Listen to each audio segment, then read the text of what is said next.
bajo esta sábana que nos quieren tirar por encima, que le llaman la crisis. Eso viene por la propaganda misma, por la manera en que se presenta la crisis, todas esas cosas, pero entonces nosotros tenemos que desarmar eso, coger esas imágenes que nos dan de la crisis y desarmarlas. Y así arranca la película. Bueno, este documental es sobre la lucha entre libertad y necesidad. En el caso específico de Puerto Rico se expresa a través de esta historia de rescates de tierra en Puerto Rico, principalmente los años 70, 80, hasta el sol de hoy, se incluye algo. Está inspirada en una obra sobre esos rescates que se llama Desalambrar, de Liliana Coto, quien es la productora ejecutiva del documental. Nuestras historias expresan la historia de otra gente también, así es que no hay por qué sentirse que porque hagamos nuestro cine no estamos contando una historia de pertinencia al resto de la humanidad. De tres, porque lo está diciendo hoy, hablando hoy de lo que hicieron en los 70 con relación a lo que se hizo en los 1500, tres tiempos.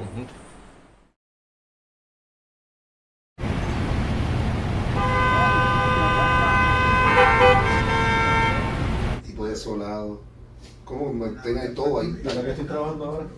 New Yorican Basket es un documental sobre el equipo nacional de Puerto Rico del 79, que jugó la final panamericana contra el equipo de Estados Unidos. De sus 12 jugadores, 8 eran New Yoricans. Es la historia de estos jugadores que llegaron a Puerto Rico, que cambiaron la forma de jugar baloncesto, y cómo, siendo hijos de migrantes boricuas que estaban buscando el sueño americano, regresan a Puerto Rico y se convierten en ídolos de la afición, y ellos realmente viven el Puerto Rican Dream, el sueño puertorriqueño. Los cineastas somos cronistas, y como cronistas tenemos una obligación, que es contar nuestras historias. Y yo lo que hago pues es pulir ese diamante hasta que tenga un brillo, que todos estemos contentos con el resultado. Te botaste una estrellita de oro y te ganas 2 y me pasas la pizza. El pedacito.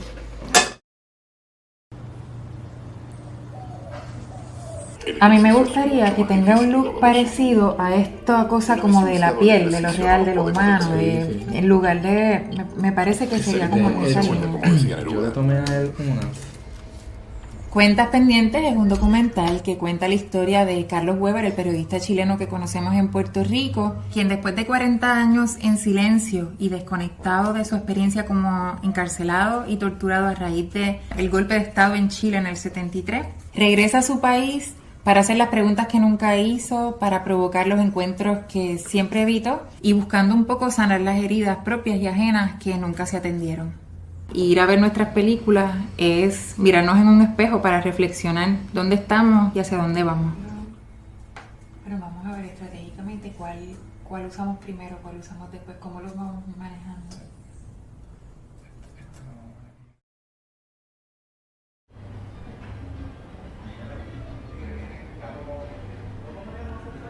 Ayotzinapa en mí es el documental que busca entender la historia de los estudiantes normalistas de la escuela Raúl Isidro Burgos en Ayotzinapa, México, que fueron desaparecidos el 26 de septiembre del año 2014. Tuvimos la oportunidad de estar presente en la escuela, de compartir con varios de los sobrevivientes de lo que fue la masacre. Entrevistamos a padres, conocimos cómo era la dinámica en la escuela, estuvimos filmando parte de las protestas en México. Así que el proyecto va a presentar qué fue lo que sucedió con los estudiantes de Ayotzinapa el 26 de septiembre del año 2014 y además entender qué es lo que está sucediendo en México, donde las desapariciones ya ascienden a miles. Hay una necesidad de vernos y entendernos, y eso es la importancia de nuestras películas. Es de una manera un retrato de la sociedad, un entendimiento que nos permite analizarnos como sociedad, discutir los problemas que tenemos como pueblo, y por eso es que tenemos que apoyarlo, tenemos que fomentarlo. Aquí encontramos de ser el camino a seguir.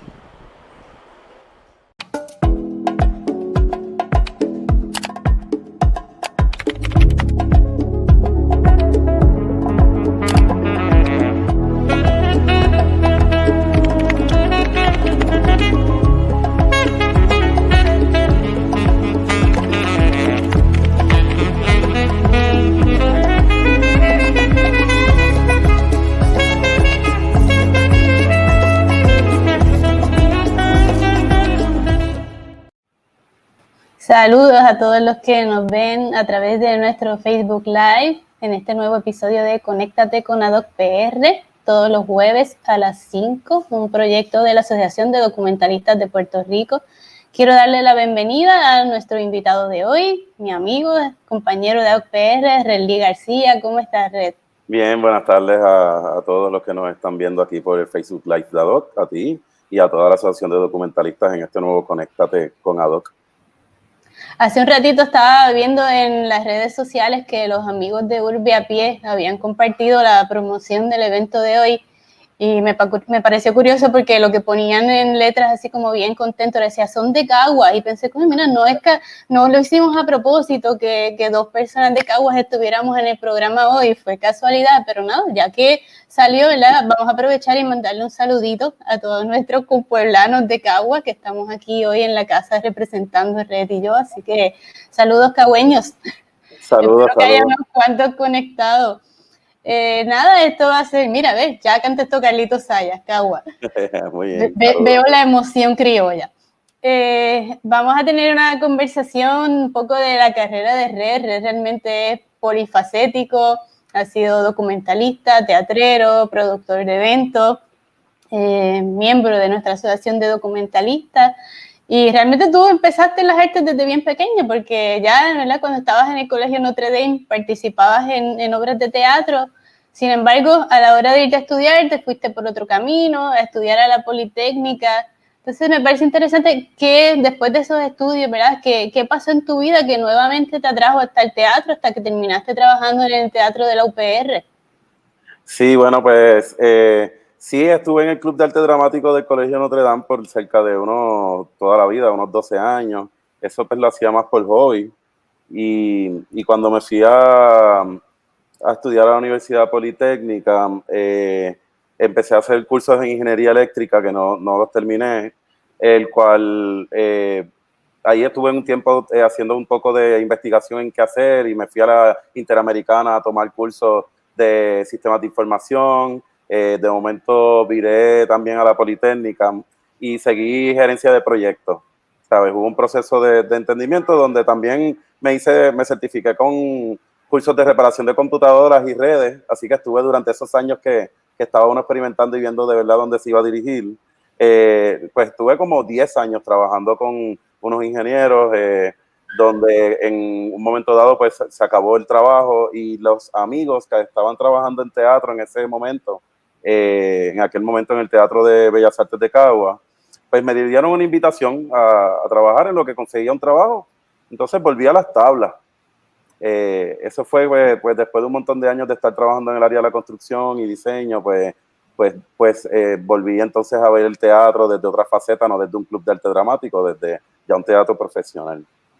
¿Y sentiste que habías vuelto a, ¿verdad? Algo con lo que conectabas? ¿Cómo te sentiste cuando retomaste ese camino artístico? Pues mira, era un poco complicado salir de un 8-4 y de momento volver a trabajar en teatro, que es un 24/7. Entonces, tan pronto yo empecé a ver esas disciplinas de iluminación, de escenografía, cuando yo tenía ese miedo interno antes de una obra de teatro, siempre te da un frío olímpico ahí, que uno tiene que estar pues set, pues dije que no iba a volver, que no volvía a un trabajo regular. Ahí fue cuando tuvimos la oportunidad de instalar los equipos de teatro para la Universidad de Puerto Rico, cerca del 2004. La Universidad de Puerto Rico llevaba unos años que habían ido varios contratistas para reparar el teatro y llevaba una década el teatro cerrado. Así que nos ofrecieron a 4 colegas teatreros a trabajar unos meses en la instalación de los equipos de contrapeso. Ahí escogieron algunos colegas como fue Jorge Rivera Myers, como fue Bárbaro Tomás Rosado, Joel de Jesús, también estaba Carlos Pérez haciendo sonido y bajo la directora de iluminación, Ulvia Sánchez. Nosotros logramos entregar el teatro y teníamos pues la instalación final del teatro donde nos quedamos operando el espacio del Teatro de la Universidad de Puerto Rico por unos cuantos años luego. Te diría que la experiencia de haber pasado por el área técnica de construcción o la variedad de diseño y permisología con lo que era los proyectos a nivel nacional, pues de ahí en adelante pues fui utilizando esas herramientas para adaptarlas entonces a lo que son las producciones. ¿Y quiénes fueron tus mentores en esos años en el teatro de la UPR? Bueno, como te comenté, mi primera participación en el teatro fue ser tramoyista. Ahí estuvo Jorge Rivera Myers, que pues me enseñó a trabajar en la tramoya, que es el área de contrapeso, donde se utilizan las sogas, el contrapeso y donde realmente están todas las luces y los equipos. O sea que es bastante seria la parte de la tramoya. Ahí empecé a observar al que estaba a cargo de la iluminación, que era Bárbaro Tomás Rosado. Este chico ya tenía una experiencia bien grande con los teatros y con el área de iluminación, y me fueron enseñando básicamente los colores, me fueron enseñando, los colores tienen tablas para buscarlos, son los números que representan los colores, la función de los colores. Entonces, ya durante ese tiempo empecé a trabajar bajo Alberto Segarra. Alberto Segarra era un diseñador local que corría la isla completamente con proyectos grandes. Así que ahí fue donde empecé a ser, pues mi mentor en iluminación fue Alberto Segarra. Yo diría que es la primera persona que me dio ya un trabajo de asistirlo como diseñador. Y esa experiencia con la iluminación fue lo que en cierta forma comenzó a marcar tu interés en el cine, ¿no? Sí, el mismo Alberto Segarra, en adición a esos colegas que tú vas trabajando en el teatro, me fueron dando esa piquiña por entender la fotografía.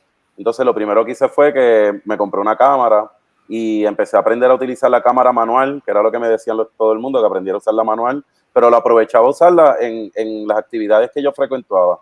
Pues estaban las actividades que eran el teatro, así que aprovechaba que estaba trabajando en eventos y tenía una práctica de fotografía, además de una librería amplia, y también estaban lo que eran manifestaciones al aire libre, actividades culturales, otros eventos y algunas de estas manifestaciones políticas.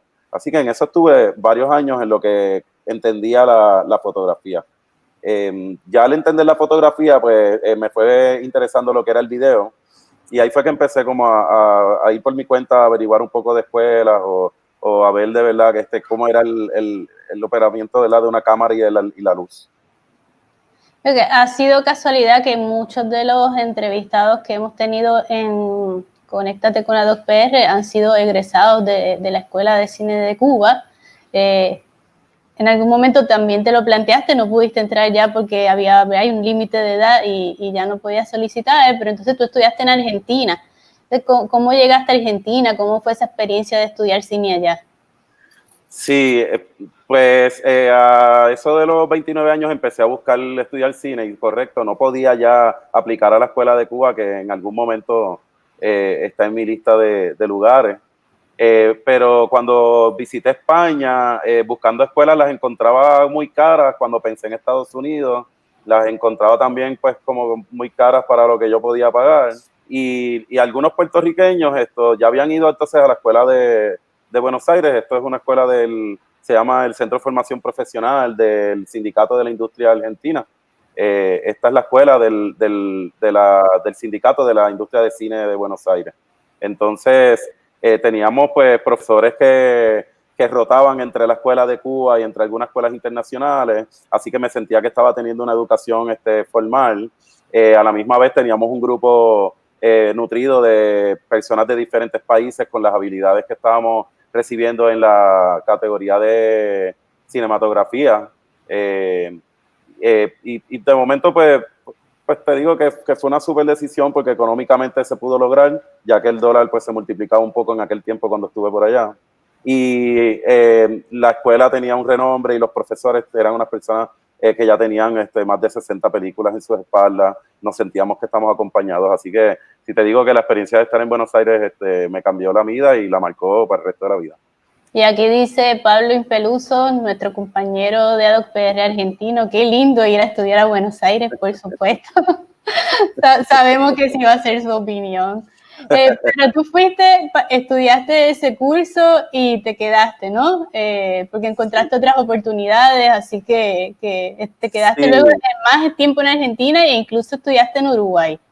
Sí, lo que acostumbraba a hacer cuando viajaba era que adicionar entonces la experiencia de Buenos Aires comenzó con un curso corto. Entonces, yo fui a tomar un curso corto, ahí tenía pelo todavía en esta foto, pero yo fui a tomar un curso de 2 meses, un intensivo de dirección de fotografía. Al llegar a la escuela, pues lo que yo me estaba enterando, ¿verdad? No había mucha comunicación. Pues cuando llego a la escuela es que me entero que es una carrera de 2 años, que la estaban haciendo en un intensivo de 1 año. Así que estuve el verano, no tenía ni ropa para el invierno, tan pronto pasó el verano y decidí quedarme, pues empezaron las experiencias y por primera vez entonces en mi vida había podido entonces estar en un espacio sin trabajar formalmente y con los ahorros que tenía pues poder estudiar. Así que básicamente ha sido de las primeras veces que he podido leer libros, estar en el tren observando el alrededor, estudiando, poder ir al cine varias veces al día, aprender lo que era entonces el cine latinoamericano.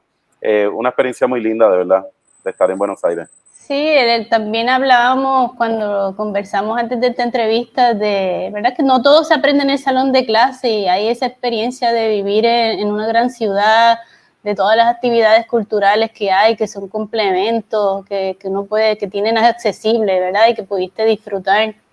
Sí, era bien interesante porque yo básicamente fui de estudiante, donde estaba viviendo bien humilde. Los gastos que estaba utilizando eran básicamente ninguno en actividades que tuviera que gastar dinero que no fuera a estudiar.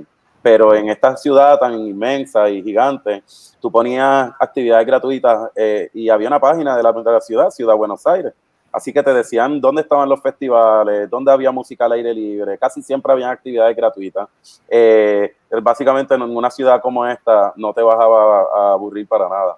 Ahí pues comencé a ver también lo que era cine mudo con música experimental, aprendí a ver danzas, que ya trabajaba en Puerto Rico, pero no era lo mismo poder ver todos los fines de semana un festival de danza de diferentes partes del mundo.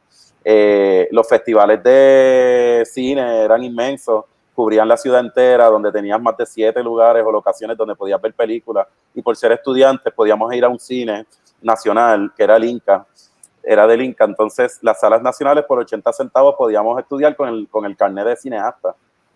Así que básicamente salíamos de la escuela y 2 o 3 veces en semana veíamos 2 películas después de la escuela. Así que ese fue como el proceso de aprendizaje pues, primordial ahí.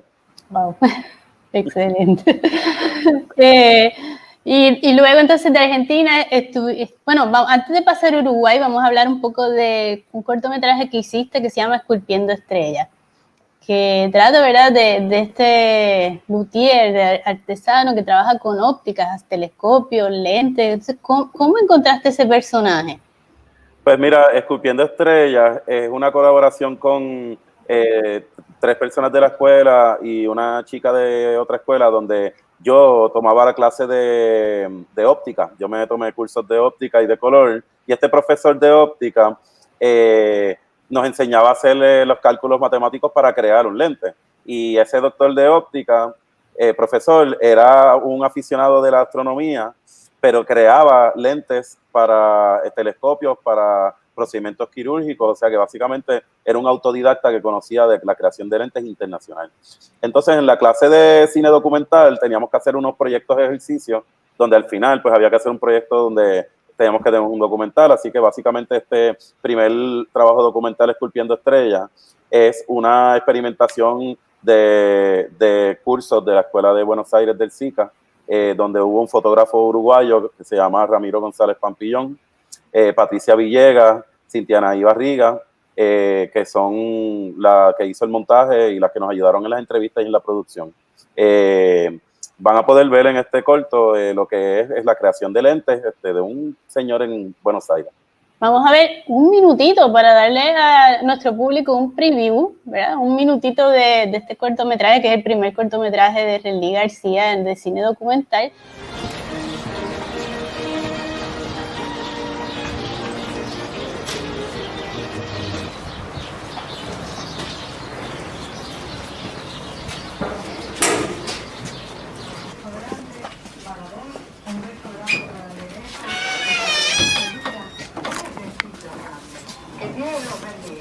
Porque nos dan vida, a mí me dan vida.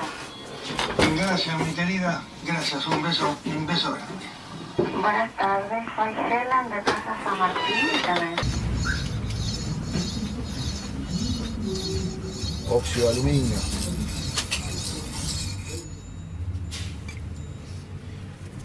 Bueno, largamos, ¿eh?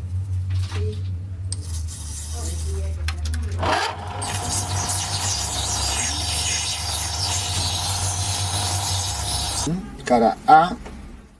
Pueden ver el cortometraje completo en mi página de YouTube, Redley García, bajo el nombre del título de Esculpiendo Estrellas. Así que los invitamos a pasar por mi página de YouTube y por la página pueden entonces observar algunos de los links a algunos de los cortos que tenemos. Y tenemos algunos saluditos aquí de Julio Zúñiga Ribano, Roque Rivera Batista, dice saludos Red, Eva Figueroa, por supuesto, Oscar Ayala Paciello, dice saludos desde Paraguay. Ahí está Julio, que Julio está en Chile, nos están viendo desde Chile, desde Uruguay, Paraguay, básicamente los colegas de la escuela donde aprendimos a hacer cine, así que mucho cariño a todos ellos. Y entonces de Argentina fuiste a Uruguay. Sí, ahí me hice bien amigo del fotógrafo de Ramiro González en la escuela. Que va a ser invitado de Conéctate con AdocPR a fin de mes, así que bien atentos a nuestra página www.adocpr.org y a nuestras redes sociales para que sepan cuándo nuestro compañero Red va a entrevistar a Ramiro. Sí, pues mira, en Buenos Aires, en lo que estábamos bregando con los papeles y la estadía de los permisos de poder vivir ahí y trabajar, nosotros estuvimos en negro y estábamos viviendo en negro, así que había que salir cada 3 meses. Entonces nuestro amigo de la escuela, que este chico Ramiro, colorista y fotógrafo de profesión, pues nos permitía irnos a Uruguay. Básicamente nos íbamos a las casas de sus padres, conocíamos Uruguay, lo que nos íbamos por unos fines de semana, en lo que podíamos volver a tener un carnet de 3 meses y poder estar 3 meses más entonces estudiando en lo que seguían dándonos los documentos. Allá, cuando ya yo acabé la escuela entonces en Buenos Aires, yo la intermitía. Yo paraba el año, venía a trabajar a Puerto Rico un programa que trabajaba en Guapa Televisión para un Idol TV. Ahí era que entonces trabajaba y volvía para allá. Una de esas veces que volví, decidimos ir entonces a coger cursos, que era una modalidad la que yo hacía. Me iba de viajes a un país, tomaba 1 o 2 semanas, pero me tomaba un curso que durara lo que durara, 1 mes o 2 meses.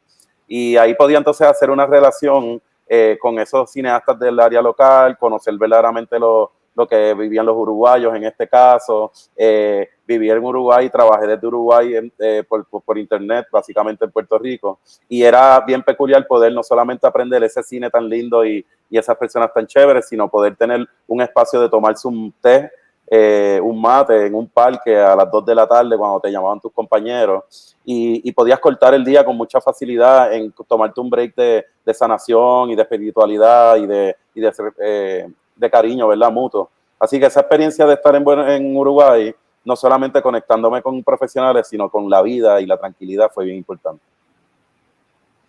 Y entonces, nada, todo acaba en la vida, tuviste que regresar a Puerto Rico, nada, que aquí bien, encantados de tenerte con nosotros en nuestra patria. Y regresaste al teatro, a la Beque, a hacer el Festival Casals, pero surge, ¿verdad?, con Casa Pueblo, una relación de trabajo que perdura hasta hoy, un primer proyecto que es un documental sobre el gasoducto. Un documental que no se publicó, pero que tuvo un proceso muy interesante, así que me gustaría que nos contara un poco de eso. Sí, pues para los que no me conozcan, básicamente mi interés social siempre ha sido en los grupos que ayudan a la comunidad y proyectos de base como es AdocPR y como es Casa Pueblo, entre otros que sabemos que militamos para un porvenir puertorriqueño y del mundo mejor. Casa Pueblo, en aquel momento, pues yo me acerco con ganas de hacer algo con un grupo que estaba Tatiana Díaz y Kenneth Vinal Oquendo. Ese primer trabajo es un colectivo. Entonces estuvimos pues en gira detrás de Casa Pueblo, haciendo giras no solamente en Puerto Rico, donde visitábamos diferentes sectores que se unían a la lucha en contra del gasoducto. En ese momento fueron mis primeras experiencias cogiendo cámara, así que se puede ver en este documental que hay un aprendizaje durante el proceso, ¿verdad?, de lo que uno está haciendo como un documentalista o en la manera en que uno va mejorando las técnicas de grabación, pero recorrimos toda la isla. recorrimos todo lo que iba a hacer mal el gasoducto y las comunidades a quien iba a perjudicar. No solamente los recorrimos, sino que logramos ir a Estados Unidos en una gira buscando apoyo desde nuestros hermanos de Estados Unidos en todo Nueva York. Ahí era la primera vez que yo salía con una cámara, un trípode, una mochila, todo, y dormía en diferentes espacios en Nueva York según la gira, desde el Bronx hasta Far Rockaway, dormí en el Brooklyn, dormimos en todas partes de Nueva York. Y esa parte fue bien interesante porque fuimos a barrios puertorriqueños que yo no conocía y visitamos no solamente barrios puertorriqueños, sino espacios noticiosos, noticias, lugares importantes, centros culturales, personas que querían apoyarnos, que sí querían escuchar el porvenir puertorriqueño. Y esa experiencia de poder grabar eso, de poder virar a Puerto Rico, grabar la marcha que estuvo en Casa Pueblo, que fueron más de 50,000 personas, donde se decretó que no iba a haber un gasoducto, grabar más de 7, 8 lugares en Puerto Rico donde el pueblo estaba luchando en contra del gasoducto, y que se logre la cancelación de este proyecto, fue de las primeras experiencias que me dio Casa Pueblo en el recorrido documentalista, que tanto me ha apoyado y me sigue apoyando. Y más o menos para esa fecha surgía la Asociación de Documentalistas de Puerto Rico, y creo que hay veces que nosotros hacemos proyectos, pero la gente no conoce las caras detrás, ¿no? Y Red, por ejemplo, siempre ha sido una de las caras de los productores detrás de lo que ha sido la muestra de cine documental Latinoamérica en nosotros, porque también estás adentrado en lo que es la producción de eventos y de la mano con el trabajo que estabas haciendo en ADOC. Cuando empezaste a trabajar en la muestra, ¿tú tenías alguna idea de lo que te estabas metiendo? Mira, no, realmente yo no sabía lo que era producir una muestra de cine documental, ni de cine en general. Yo había pues experimentado todo lo que era producción en general para teatro, televisión y eventos artísticos, pero no tenía la experiencia que tuve gracias a la Asociación de Documentalistas. Sin embargo, fíjate, esos contactos o esas ayudas o esa experiencia sí nos ayudaron a que entonces la muestra de cine documental fuera creciendo con el apoyo de tener un comité y de tener hermanos al lado de uno que le enseñaban a cómo hacer las cosas. Por ejemplo, para mí, el señor Cubero, Ismael Cubero, gran amigo, que siempre ha estado como comandando ese departamento de escogido de películas y del montaje de qué películas deben ir juntas y qué no. Pues él durante los últimos 8 o 9 años nos hemos entrenado en el proceso que es conocer cine internacional, buscar a los colegas con quien estudiamos en nuestras escuelas y a los amigos de los amigos que tenemos en nuestra asociación para reconocer trabajos que sean importantes, que sean de cine documental, el cual lo hemos logrado llevar en 7 presentaciones de la gira en 8 años, y que hemos podido hacer lo mismo con una gira de cine documental alrededor de todo Puerto Rico. Hubo algo que tú me mencionaste en nuestra conversación, que era eso que tenía la muestra al principio, ¿no? Cuando éramos itinerantes y todas las noches estábamos en un sitio diferente, y tú decías, no, o sea, si llegaban 2 personas no importaba, porque era una época que quisiera que lo contaras tú, ¿no? Que estábamos claros de que lo que estábamos haciendo era construyendo algo. Bueno, pues saludos a la chica que acaba de saludarnos, a Ramona, que está en la Hacienda Las Malcriadas en Adjunta. Te puedo decir que era bien raro porque para mí una sala llena en una producción de teatro o de un concierto es sumamente importante. Eso es lo que necesitaba para recobrar en el teatro, que es bien complicado después de que hacer una inversión. Sin embargo, cuando Quique me decía, no importa la cantidad de personas, importa la calidad de la experiencia de las personas que llegaban. Esos van a hablar con otras personas y poco a poco vamos a tener un público. Entonces sí, tuvimos salas vacías, salas con 2 personas, salas con 6, fueron aumentando salas con 8, 10, 20, hasta salas que se vendieron completas. Ese proceso dentro de los primeros años que visitábamos diferentes lugares culturales o restaurantes o teatros, que hacíamos una actividad durante una semana que era súper difícil, súper complicada, pero súper emocionante a la misma vez. Es como un vicio, como que a uno le gusta que las personas puedan ver nuestro trabajo.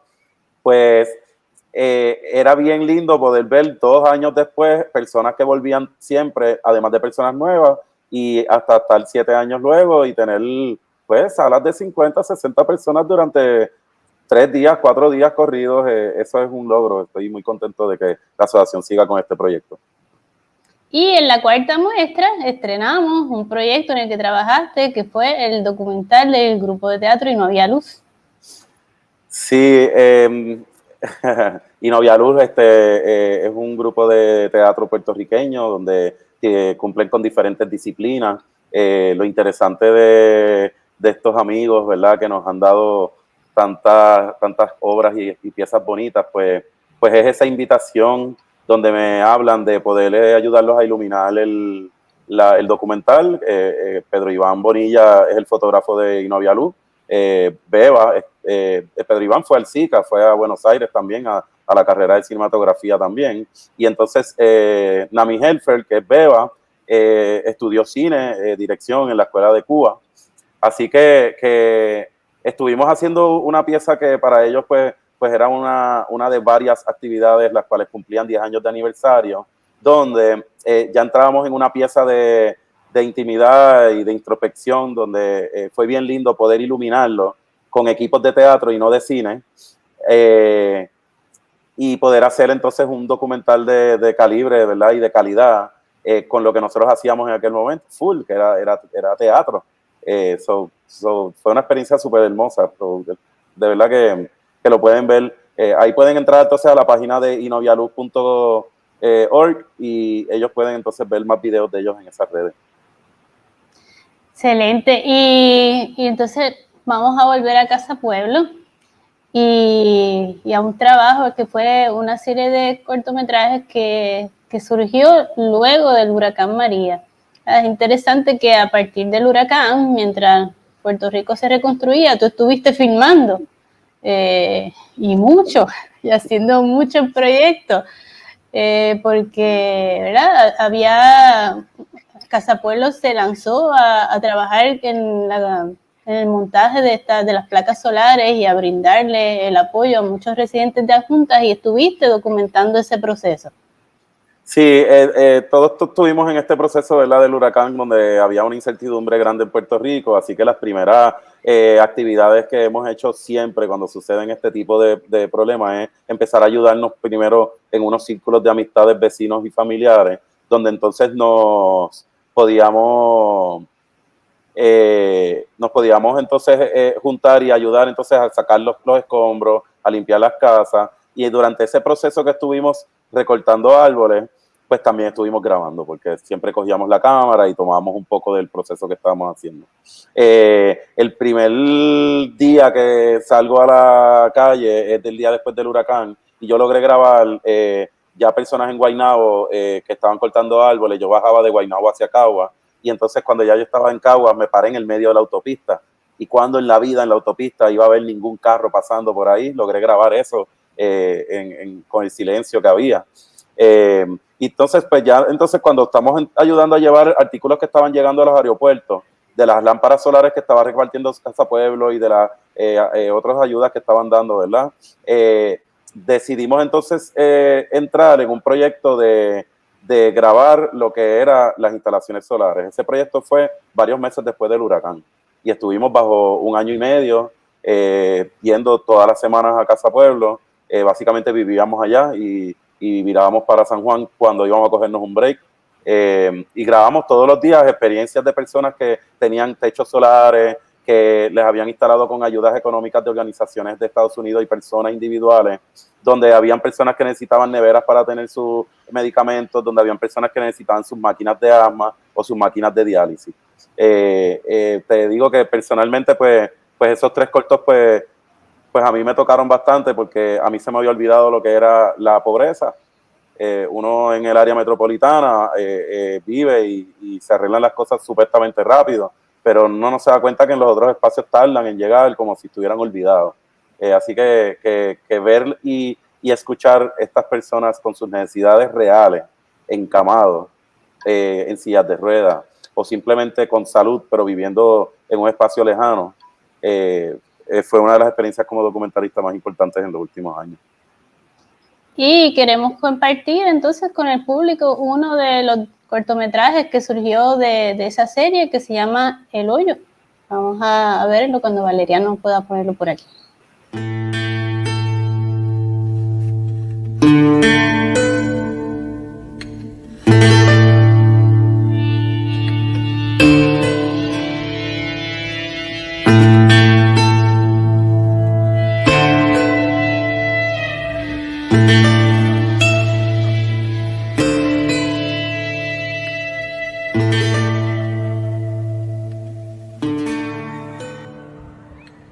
Yo soy paciente de diálisis peritoneal. Llevo 5 años en diálisis peritoneal. Un poquito cuesta arriba, pero aquí estoy. Yo vivo en el sector Vallajá. Le llaman comúnmente El Hoyo.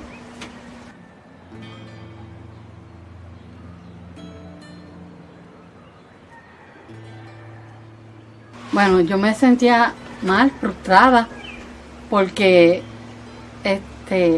para darme la diálisis manual era difícil porque era cada 2 horas y tenía que estar pendiente de que no se me fuera a pasarla cada 2 horas. Pero cuando llegó lo de las placas solares, que estaba la máquina, pues se me hizo mucho más fácil, más cómodo, menos preocupaciones para mí, ¿sabes? Y para ellos también, porque ellos siempre están pendientes detrás de mí. La diálisis, mami, mira esto, ¿sabes? Para mí fue mucho más fácil cuando llegaron las placas solares. Para mí fue que salvó mi vida y una ayuda tremenda, porque entonces uno no tiene que estar desvelándose ni perdiendo la noche para estar dializándose. Cuando llegó la ayuda, una gran felicidad. Para mí un regalo, porque ya estábamos casi en diciembre, ahí a finales. Y para mí fue un regalo, fue algo... Bueno, me gustaría que todo el mundo tuviera las placas solares, porque así, si falla la luz, ellos sí tienen medicamentos como la insulina. Y como yo, que tengo que estar dependiendo de una máquina para poder sobrevivir y estar bien, me gustaría que todo el mundo lo tuviera. Mi nombre es María M. Medina Mejías.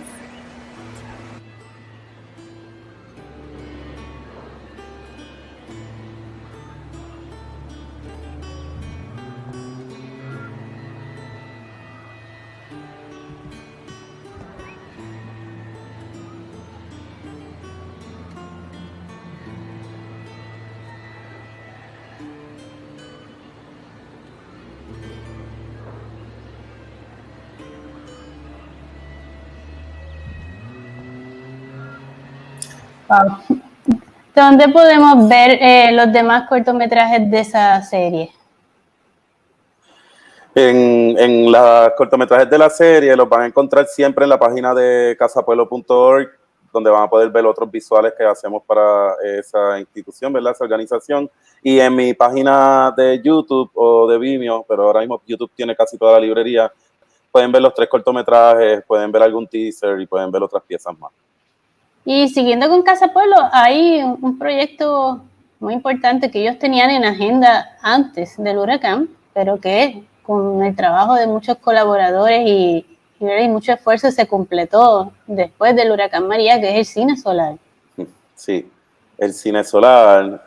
El cine solar es una pieza de... espera, nada, es que el cine solar es uno de los proyectos más importantes en estos momentos también de los que he podido colaborar. Cuando Arturo me llama para hacer ese diseño del equipo y del espacio que ya existía en Casa Pueblo dentro de la escuela que está al lado de la casa tradicional, eso fue antes del huracán María, y yo, por estar en algunos proyectos, no me pude envolver en el proyecto en el momento preciso, pero la idea de ellos era tenerlo antes de que viniera el huracán, que no sabíamos que iba a venir un huracán. Ese cine se diseñó después del huracán, donde se verificó este espacio que tenía 71 butacas, donde también ya se daban actividades con proyección y había una pantalla en la pared, pues se convirtiese en un cine solar. Ahí, además de escoger los equipos con un sistema 7.1 de sonido, con una pantalla de calidad y tener pues todo lo que podría ser un equipo al día, ¿verdad? En la vanguardia, pues unimos una petición del pueblo, presentamos una película de Croato, un documental, en diciembre se hizo una evaluación con la comunidad, entonces la comunidad de adjuntas solicitó que hubiera un aire, en aquel momento pues no estaban buenos, que se escuchaba mucho la calle, y tuvimos entonces ahí la colaboración de Antonio Martorell. Durante el proceso de Antonio Martorell, ya él había trabajado lo que eran coberturas para espacios de audiovisual, que tenían una tela que bajaba bastante los decibeles y que él podía pintarla. Así que alrededor de todo el espacio del cine, pues tenemos una pintura de Antonio Martorell, además de bajar bastante el sonido del exterior y lograr un cuarto oscuro, ¿verdad? Una caja negra, donde podíamos entonces apreciar una película en pleno día, ¿verdad? Se dan películas a la 1 de la tarde, todos los sábados en el Cine Solar. Paramos la producción durante la pandemia, está cerrado ahora mismo, pero estamos evaluando entonces cómo vamos a proseguir con las partes del Cine Solar. Es bien importante decir que el Cine Solar no podría ser tampoco si no es por la colaboración de la Asociación de Documentalistas de Puerto Rico, que nos ayudan a tenerle una librería de películas de miembros y de miembros internacionales o personas que no son miembros. Es bien importante eso, que la librería es gracias a la asociación. Aprovechamos para que sale el mensaje para recordarle al público que pueden hacer sus preguntas a Red, aquí por el chat. Y hay otro saludito, hay un saludito de Desi Torres, de Rosa Garay, y Amalia García Padilla dice: el hoyo conmovedor, ¿verdad? En respuesta al cortometraje que pasamos.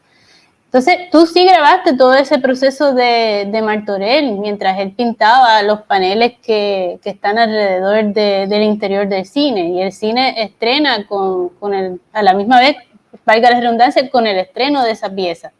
Sí, esa pieza es una pieza que vamos al taller de Martorell en Ponce y compartimos con él algunos meses durante 2 o 3 visitas semanales, y captábamos el progreso de las pinturas y la creación de las piezas con sus ayudantes. Esa pieza no está colgada en las redes sociales, pero si logramos hacer alguna presentación, pueden solicitarla directo entonces a la página de Tranqui en las redes sociales o la de Casa Pueblo. Y lo otro que hacemos es que la presentamos directamente en el cine, o sea, cuando las personas van, presentamos ese corto de 12 minutos antes de las películas. Pero sí es interesante la oportunidad de estar con el maestro, que había pues tenido oportunidad de trabajar con él o de ser entrevistado por él, pero no había podido estar en la intimidad de un artista plástico tan lindo como es Martorell, y de sus ayudantes, que realmente son como su familia, donde todos se toman un espacio, comen juntos, se ríen juntos, todos igual trabajan juntos. Y para mí el proceso de poder, el honor de ser Martorell, pero el poder ver el proceso artístico de otro artista y de otros artistas y llevarlos hasta la pantalla grande, que fue lo que hicimos con esa inauguración del cine, pues creo que es otro ejemplo de que lo que tenemos que hacer en Puerto Rico es hacer y hacer. Y colaborar, ¿verdad? Entre como tú tienes, ¿verdad? El teatro, el cine, o sea, que a veces un poco lo que se vio cuando Yaima estuvo en la mesa social, también lo que decían eso de dejarnos ver como gremios separados, como nosotros somos el teatro, nosotros somos la música, nosotros somos el cine, sino empezar a entablar relaciones donde realmente haya más comunicación entre los distintos grupos artísticos. Sí, totalmente. El cine, el séptimo arte, es el último que yo he entrado, pero conlleva la creación de tantas piezas artísticas individuales para lograrlo, que te diría que todos somos arte, todos estamos todos los días intentando hacer piezas y actividades diferentes. Así que de verdad que los exhorto a que trabajen así, en colaboración unos con otros. Entonces vamos a ver ahora el tráiler de otro proyecto que es parte también de toda esta etapa con Casa Pueblo, que se llama Nuestra Insurrección Energética.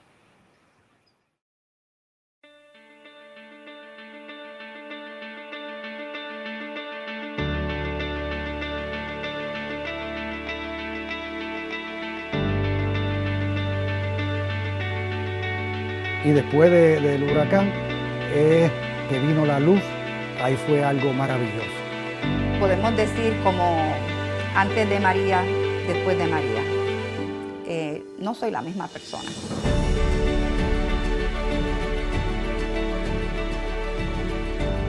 Luego del huracán María, la casa se convirtió en un oasis energético. Vimos tantas necesidades y lo primero que hicimos fue iluminar al pueblo, un pueblo a oscuras. Nosotros proponemos una alternativa viable. La energía renovable llegó para quedarse.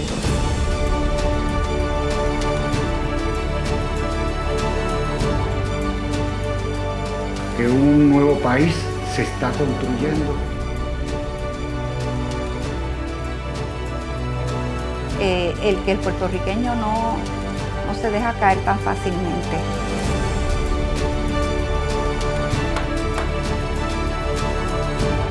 Qué mejor que la energía del sol, que en Puerto Rico tenemos el sol constantemente.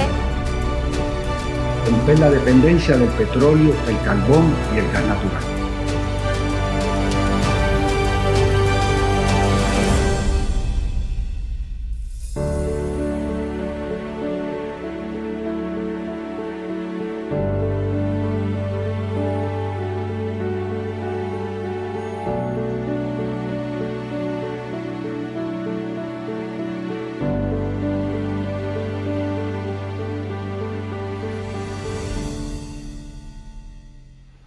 Es inspirador realmente.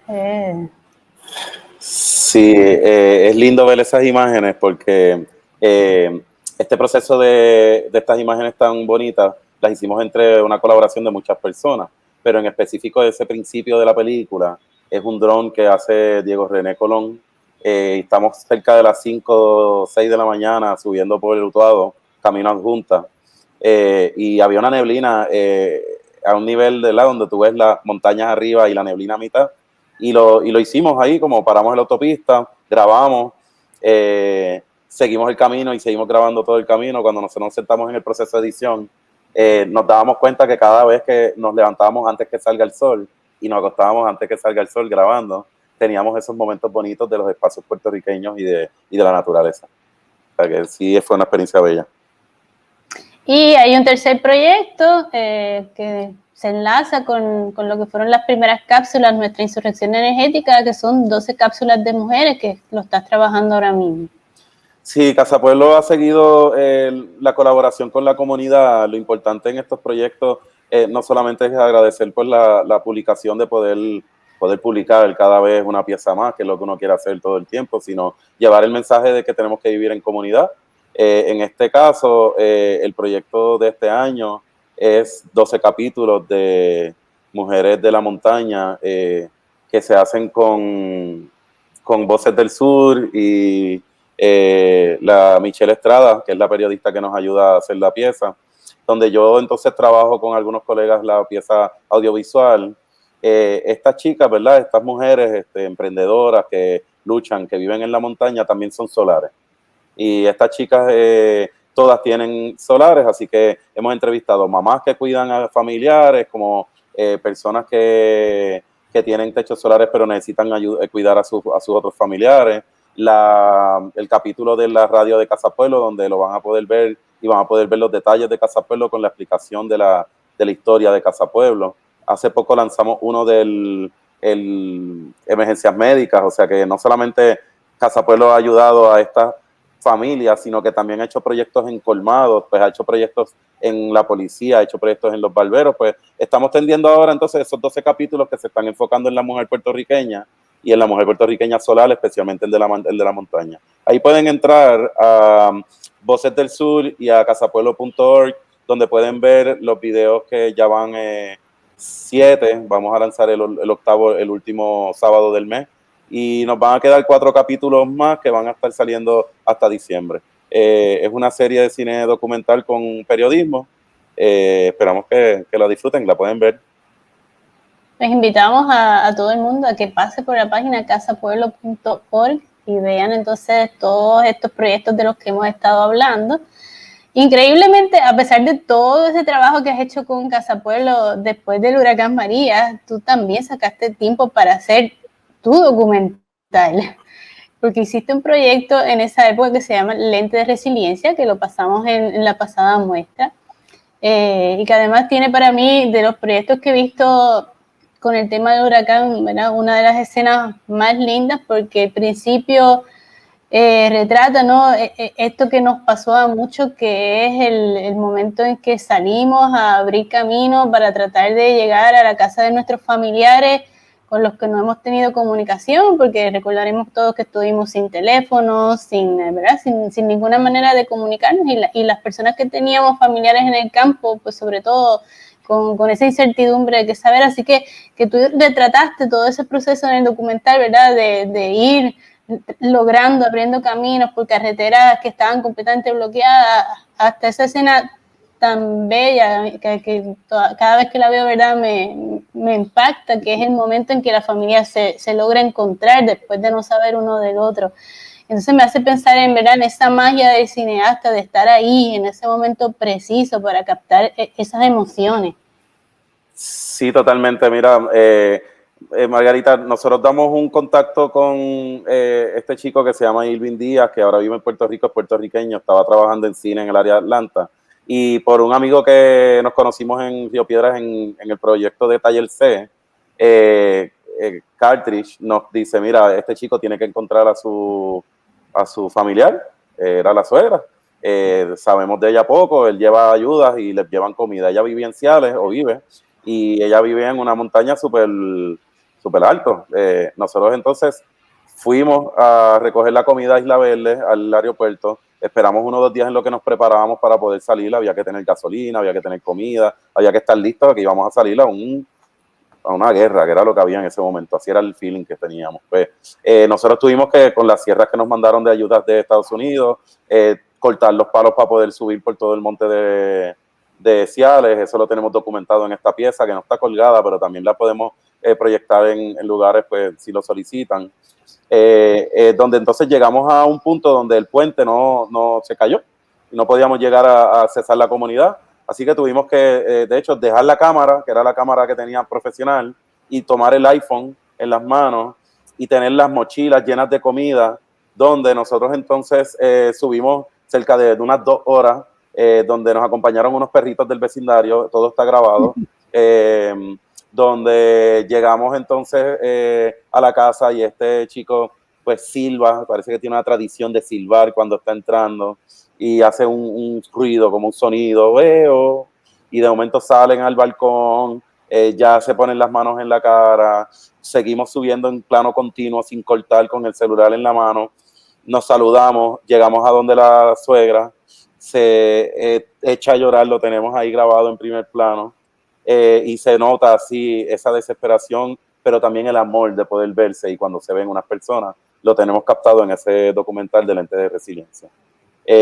Fuera de esa experiencia hermosa, pues decidimos hablar, este proyecto era como una invitación para el Museo del Barrio, para hacer un aniversario al año del huracán. Que fue donde estrenó, ¿no?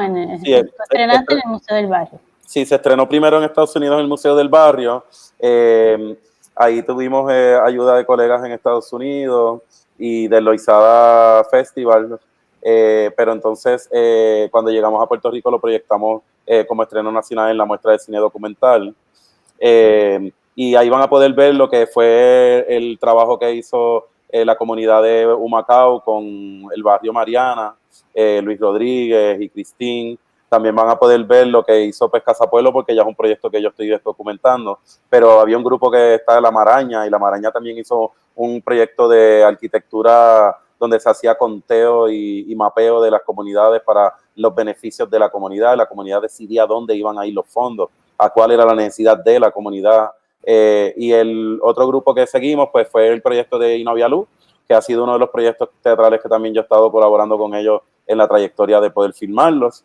Así que esa pieza tiene unos 18 minutos de 4 intervenciones diferentes de organizaciones sin fines de lucro que ayudaron después del huracán. Estamos aquí. Parece que se frizó un poco, pero en lo que volvemos con Margarita, básicamente se trabajaron esas piezas, las cuales se proyectaron entonces en algunos lugares en Puerto Rico, pero se piensa hacer ahora una nueva pieza que también va a ser una secuela de Lentes de Resiliencia. Ahora estamos editando para el próximo mes una secuela que se va a llamar Lentes de Resistencia sobre el verano 2019. Vamos a ver en lo que vemos si Margarita recobra un poco la conexión a todos los que nos están viendo.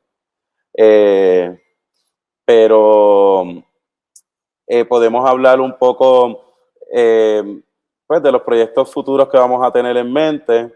Y no quería entonces perder la oportunidad, ¿verdad? En lo que volvemos a estar con Margarita Ponte, de mencionar también a Alex Wolf, que es una ficha muy importante del cine solar de Casa Pueblo, de Adoc PR también, y también de los cortos que se trabajaron con Martorell y que se trabajaron para el documental de nuestra insurrección energética, y a los colegas que siempre nos apoyaron con material de archivo para poder tener esas imágenes que queríamos importantes para el pueblo, pues, ¿verdad? Para que pudiéramos mostrarlas.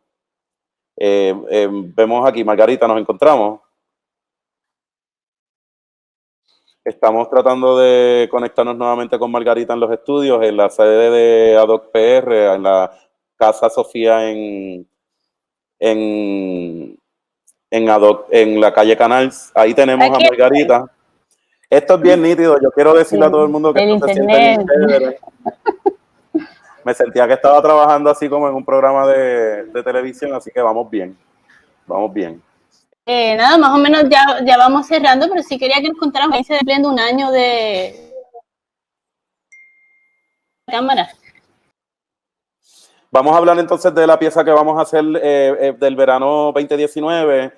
La pieza que tuve ahora una subvención de la Asociación de Documentalistas es sobre los visuales que logré capturar durante el verano 2019, allá en la lucha combativa, en el verano combativo donde sacaron a el gobernador Ricardo Rosselló. Ahí vamos a encontrar manifestaciones alrededor del área de San Juan, con diferentes tipos de artistas, con diferentes organizaciones, escuelas, iglesias, actividades culturales, artistas. También tenemos una imagen clara de lo que fue estar frente a la fortaleza lleno, pasando motoras, viendo a la gente manifestándose, cantando, un poco del perreo combativo frente a la catedral. Ahí hay 3 grupos interesantes, los cuales son la Brigada Solidaria Legal, que ha estado trabajando, ayudando a las personas que han tenido abusos policíacos en manifestaciones. Vamos a estar viendo un poco lo que es el colectivo feminista en construcción, que son este grupo de chicas que han estado luchando también en los últimos años, logrando cambios en Puerto Rico. Ahí los tenemos en la puerta de atrás de la fortaleza cuando estaba intentando entrar Fortuño a la fortaleza. Tenía un frente ahí bastante amplio y fuerte en contra de eso. Y también entonces tenemos unos segmentos de una caminata entre la calle de la fortaleza y bajábamos, estaba la Cacerola Girl, pues tenemos ahí un poco de la Cacerola Girl, así que nada, estén pendientes a las redes de la Asociación de Documentalistas. Este proyecto debe estar a mitad de septiembre ya circulando, así que espero que lo puedan ver.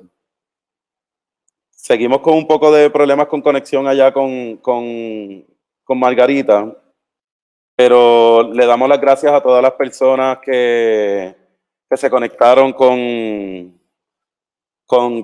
Adoc PR. Le damos las gracias a todos los colegas que pudieron no solamente ayudarnos durante el proceso de formación y el proceso de crecimiento, sino a todos los colegas que se unen para que tengamos organizaciones como Adoc PR colaborando con la comunidad. y que estén pendientes entonces a todo lo que es las redes sociales de la Asociación de Documentalistas de Puerto Rico y que puedan entonces ver todos los jueves lo que es Conéctate con ADOC para que se puedan entonces fomentar un poco más esta disciplina en el área de Puerto Rico. Vamos a ver si nos contestan desde la sede y les decimos ahora si terminamos la charla de hoy. Todavía no tenemos conexión, pero gracias a todos los que han apoyado, a todos los proyectos que hemos podido hacer.